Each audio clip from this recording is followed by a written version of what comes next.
Scottsdale, Arizona. Christmas night 1993. A wealthy suburb of Phoenix where decorated homes glowed with holiday lights, where families gathered for celebrations, and where the desert air turned cold after sunset, creating perfect conditions for festive gatherings around fireplaces and dinner tables filled with traditional meals. Olivia Parker was 6 years old with long brown hair that her mother braided with red ribbons for Christmas, green eyes that sparkled with excitement, and a gentle nature that made everyone who met her smile. And she was the youngest of 2 children in a family that seemed to have everything. Her parents, Rachel and David Parker, lived in a large Spanish-style home in the Gainey Ranch area, one of Scottsdale's most exclusive neighborhoods, and David owned a successful real estate development company, while Rachel worked part-time as an interior designer, and they were known in their community as generous and devoted parents. Olivia's older brother Matthew was 9 years old, protective of his little sister, and he had helped her open presents that Christmas morning, had watched her face light up when she unwrapped the porcelain doll with blonde curls wearing a green velvet dress, the gift she had asked Santa for in her letter. The doll had come from Rachel's brother, Uncle Thomas Crawford, who was 35 years old, unmarried, and worked as a photographer specializing in family portraits, and he was close to the Parker family, visiting often, always bringing thoughtful gifts, especially for Olivia, whom he doted on. Christmas Day had been perfect with the family opening presents in the morning, attending church service at noon, and then returning home to prepare for the evening celebration, and Rachel's parents were coming for dinner along with Uncle Thomas, making it a gathering of 7 people. The grandparents arrived at 4 o'clock bringing pies and wine, and Uncle Thomas arrived at 4:30 carrying a camera to document the celebration, and he immediately found Olivia in her room playing with her new doll, and he took several photographs of her holding it and smiling. Dinner was served at 6 o'clock with the family gathered around the dining room table that Rachel had decorated with candles, pine branches, and red cloth napkins, and Olivia sat between her mother and Uncle Thomas, and she kept her new doll on her lap throughout the meal. The adults drank wine and talked about business and politics while Matthew and Olivia ate quietly, and dessert was served around 7:30 with pie and coffee, and Olivia was getting sleepy, her head drooping slightly as the excitement of the day caught up with her. Around 8 o'clock, Olivia asked if she could go to her room to play with her doll before bedtime, and Rachel said yes, but to stay upstairs.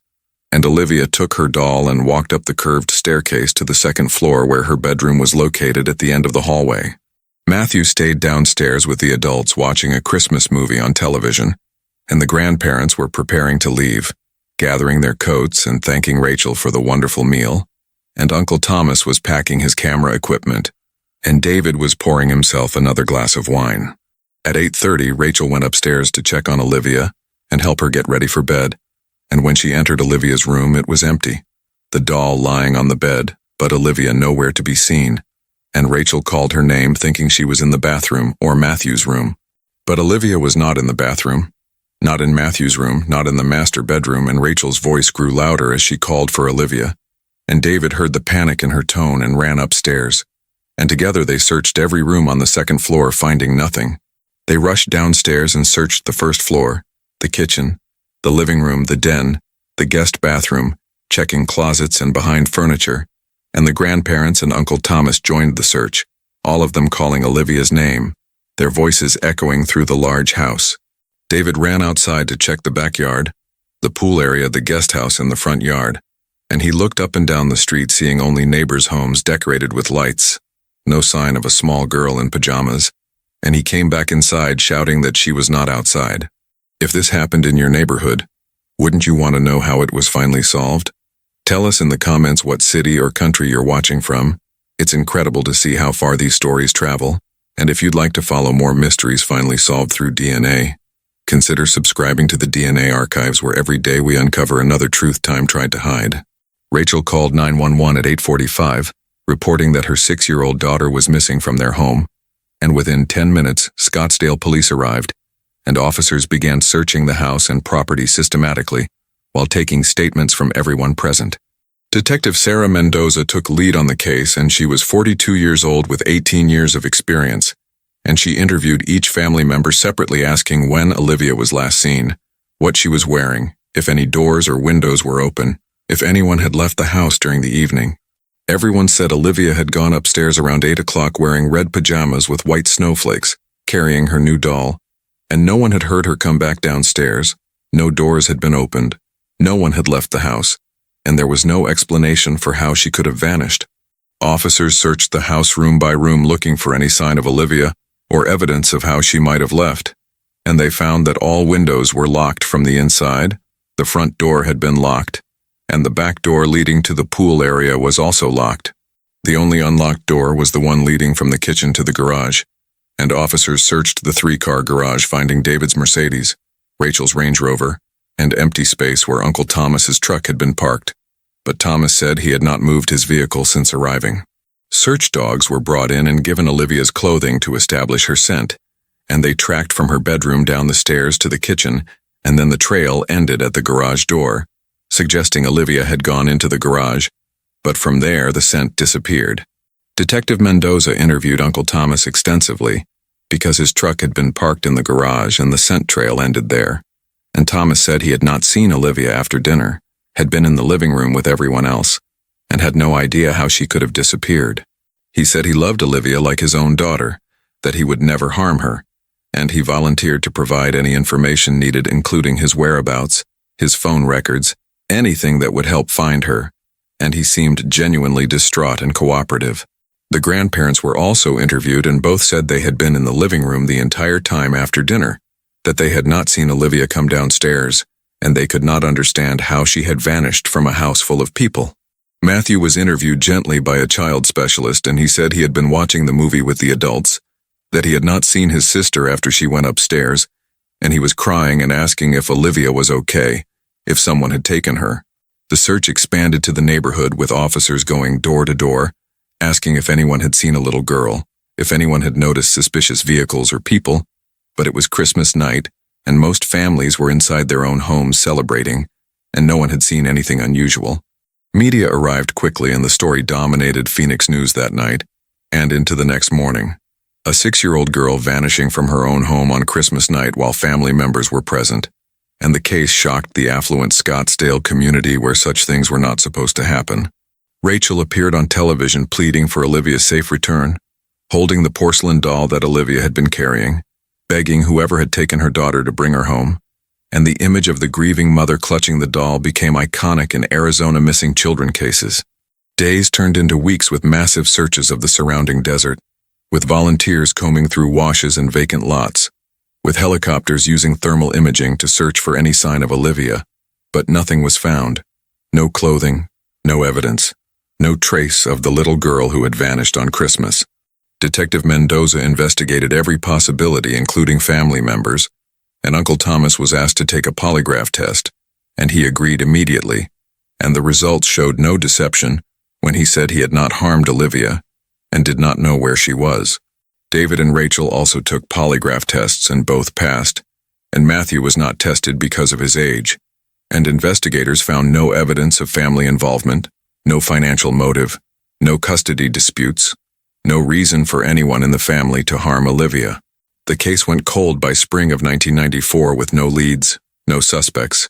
and no evidence beyond the scent trail that ended in the garage, and the Parker family was left with questions that had no answers, with a daughter who had simply vanished on Christmas night. Cold cases don't stay alive unless people keep remembering them, so if you want more stories like this, cases that seemed forgotten until DNA brought answers, subscribe to the DNA archives and help these stories stay alive. New investigations and discoveries are shared here every day. Rachel kept Olivia's room exactly as it had been, with toys on the shelves, the bed made with the comforter Olivia had chosen, and the porcelain doll sitting on the pillow, and she would sit in there for hours talking to her daughter, praying she was alive somewhere. David threw himself into work, spending long hours at the office because being home was unbearable, and his relationship with Rachel deteriorated as they processed grief differently, and by 1996, they were sleeping in separate bedrooms, their marriage destroyed by Olivia's disappearance. Matthew grew up carrying the weight of his sister's loss, and he struggled in school, had nightmares about Olivia calling for him, and he went to therapy, but the guilt of not protecting her never fully left him, and he became withdrawn and anxious. Uncle Thomas continued to be part of the family's life, visiting regularly, supporting Rachel through her grief, helping with Matthew when David was absent, and he was the one constant presence that seemed to hold the family together during the worst years. Years passed, and Olivia's case became one of many unsolved missing children cases in Arizona, and her face appeared on age progression posters showing what she might look like at 10, at 15, at 20, but no credible sightings ever materialized. Detective Mendoza retired in 2008 after 33 years in law enforcement, and Olivia's case remained unsolved. The little girl who vanished on Christmas, and the file was passed to younger detectives who reviewed it periodically, but found no new leads to pursue. In 2020, Olivia's case was assigned to Detective James Rivera, who was 39 and specialized in cold cases involving missing children, and he had heard about the Christmas disappearance from Scottsdale, and had always wondered why it remained unsolved despite the family being home when it happened. Rivera reviewed the file multiple times, studying the timeline, the witness statements, the search reports, and the evidence inventory,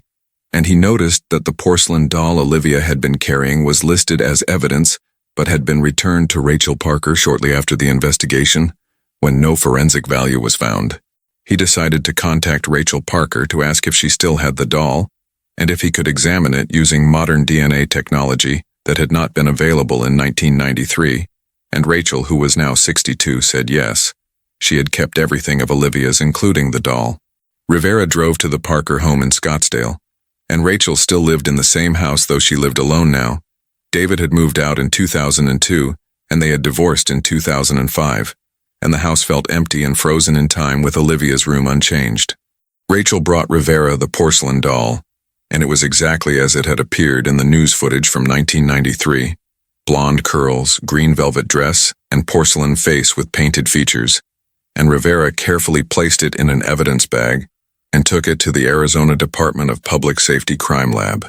The lab processed the doll meticulously, and they found Olivia's DNA on the dress and body from her handling it,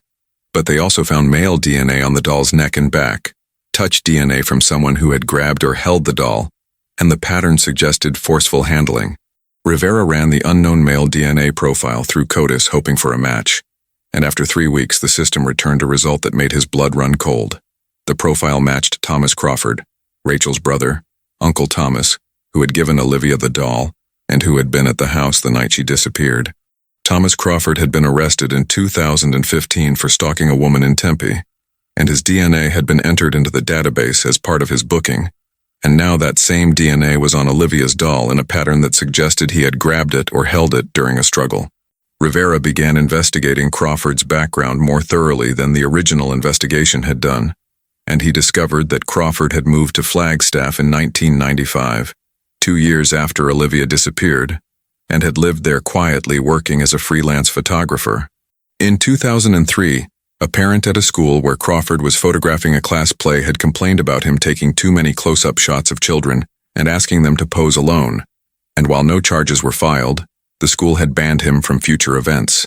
The 2015 stalking arrest involved a woman in her 20s who looked remarkably similar to how Olivia might have looked as an adult based on age progression photos, and Crawford had followed her for weeks, taken photographs of her, and left notes at her apartment.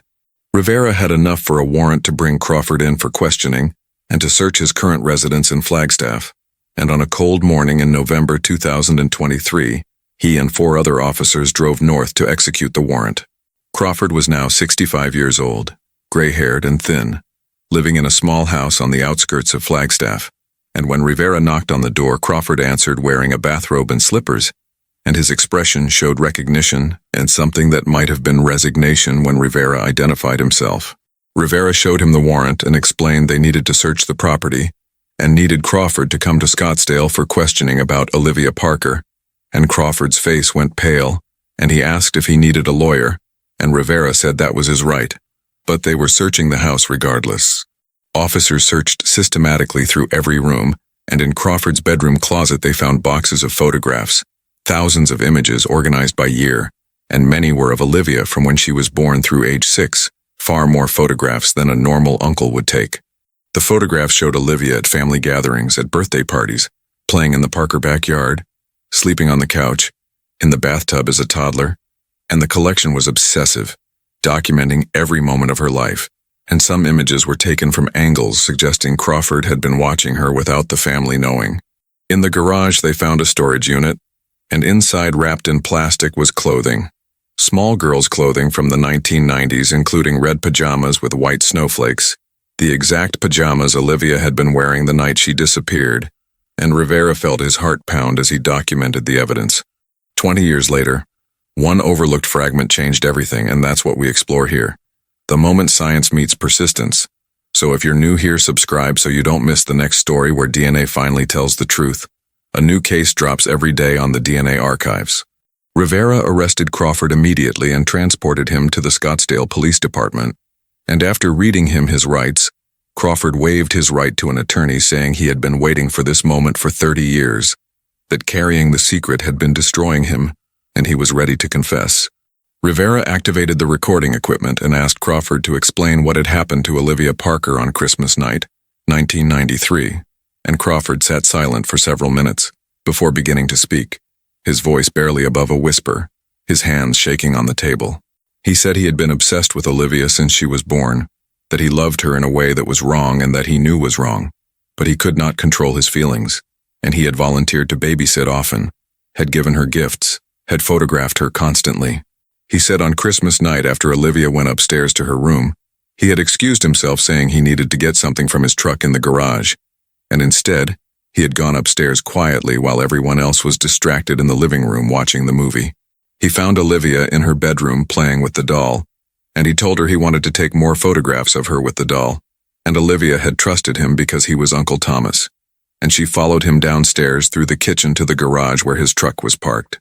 Once in the garage with the door closed, Crawford said his plan had been to drive away with Olivia, to take her somewhere they could be together. But Olivia had suddenly become scared and had started crying, saying she wanted her mother, and she had tried to run back to the house. Crawford grabbed her and covered her mouth to keep her from screaming, and Olivia had struggled and fought, and in his panic he had pressed too hard, had not realized he was suffocating her, and by the time he understood what was happening, she had stopped moving and was not breathing. He said he checked for a pulse but found nothing, and he realized he had killed her, had killed the child he claimed to love, and he panicked completely, and he placed her body in the back of his truck under a tarp and drove away, leaving through the garage door opener he had access to. No one had seen him leave because they were all searching the house, and he drove north into the desert, to a remote area near Cave Creek, where he had scouted locations for photography, and he buried Olivia in a shallow grave, covering it with rocks and brush. He kept her pajamas because he could not bear to bury them with her, and he returned to the house 2 hours later, claiming he had left to drive around looking for Olivia, that he had checked nearby parks and streets, and everyone believed him because he was family and seemed devastated. Crawford said he participated in the searches, consoled Rachel, helped with Matthew, all while knowing exactly where Olivia was, and he said the guilt had eaten at him for 30 years, had destroyed any chance of normal relationships, had turned him into a shell of a person. Rivera asked where exactly Olivia was buried, and Crawford described the location in detail, an area off Cave Creek Road approximately 3 miles past the Spur Cross Ranch Conservation Area, near a distinctive rock formation that looked like a seated figure, about 50 yards east of the old dirt road. A search and recovery team was deployed immediately, with ground-penetrating radar, cadaver dogs, and forensic specialists, and the area Crawford described was remote and rugged, accessible only by 4-wheel drive vehicles, and it had changed significantly in 30 years with desert vegetation growing thick. The dogs alerted to a spot near the rock formation, and the team began excavating carefully, and 2 feet down they found fabric, the remains of what had been a green velvet dress, and beneath that were bones, small and delicate, a child's skeleton that had been buried for 3 decades. The remains were transported to the Maricopa County Medical Examiner's office, and forensic analysis confirmed through dental records that they belonged to Olivia Parker, and she had been there all along, less than 30 miles from home, buried in the desert, while her family searched and hoped and grieved. Detective Rivera called Rachel Parker and told her they had found Olivia, told her she was finally coming home, and Rachel made a sound that was both relief and renewed agony. 30 years of not knowing replaced by the terrible certainty of death, and she asked if her brother had done it. Rivera confirmed that Thomas Crawford had confessed, that he had taken Olivia from the house that Christmas night, that he had killed her accidentally while trying to abduct her, and Rachel's world shattered again, understanding that her own brother had betrayed her trust in the most horrific way possible. Matthew, who was now 39, flew to Arizona from Seattle where he had been living, and he met his mother at the police station, and they held each other and cried, and Matthew asked how Uncle Thomas could have done this, how the man who had comforted them and helped them search had been the one who killed Olivia. The funeral was held in January 2024, 30 years after Olivia disappeared, at the same church where the Parker family had attended Christmas service the morning before she vanished, and the sanctuary was full of people who had never stopped remembering the little girl who disappeared on Christmas. The casket was small and white, covered in pink roses and white lilies, and inside beside Olivia's remains was the porcelain doll that had preserved the DNA evidence, the gift from her killer that had ultimately exposed him,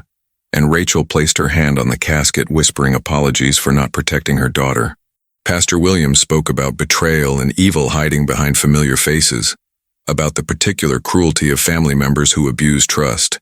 and about finding peace, even when understanding remained impossible, and many in attendance were crying, including detectives who had worked the case over the decades. Matthew delivered a eulogy talking about his little sister who loved Christmas and believed in magic, who had trusted everyone, especially Uncle Thomas, and he said he would never forgive himself for not seeing the danger, for not protecting Olivia from the monster who pretended to love their family. Rachel could not speak at the service, her grief was too overwhelming, but she had written a statement that Pastor Williams read, thanking everyone who had searched for Olivia, who had never given up hope, and expressing her devastation that her own brother had been the one who took her daughter. Olivia was buried at Paradise Memorial Gardens with a headstone that read, Olivia Grace Parker, forever 6, beloved daughter and sister, Christmas angel, home at last. And the grave was covered with toys and flowers and teddy bears left by people who had followed her case for 3 decades. Thomas Crawford was charged with first-degree murder, kidnapping, and evidence tampering, and his public defender reviewed the evidence, including the confession, the DNA on the doll, the photographs, and Olivia's pajamas, and he advised Crawford that fighting the charges was futile. In March 2024, Crawford entered a guilty plea to all charges, and at his sentencing hearing, Rachel and Matthew both gave victim impact statements, and Rachel told the court that her brother had destroyed not just Olivia, but their entire family, had stolen 30 years of their lives with his lies and betrayal.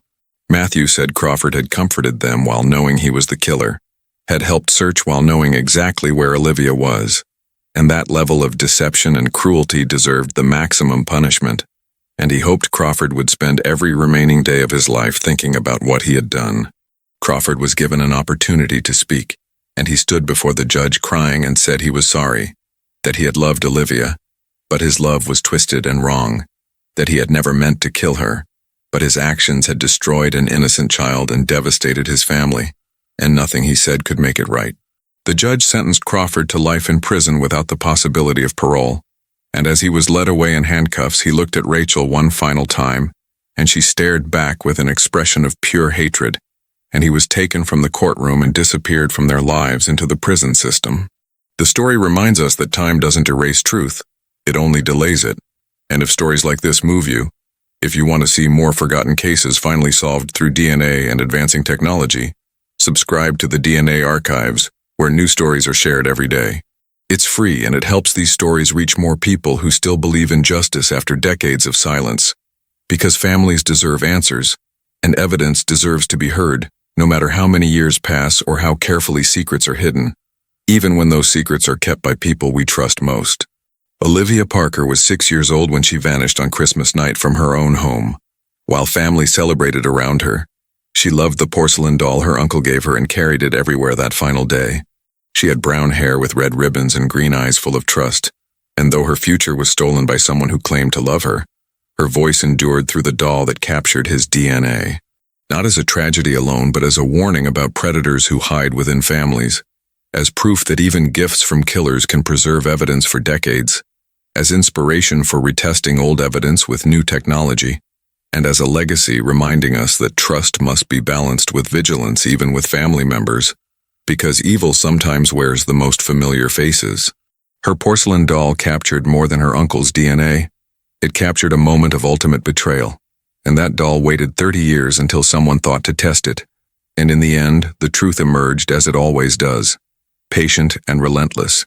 waiting in porcelain and velvet for someone to look closely enough, bringing Olivia home and exposing the uncle who pretended to grieve while knowing he was the one who had taken her life, proving that justice may be delayed but never denied, and that some bonds of trust once broken reveal monsters hiding in plain sight.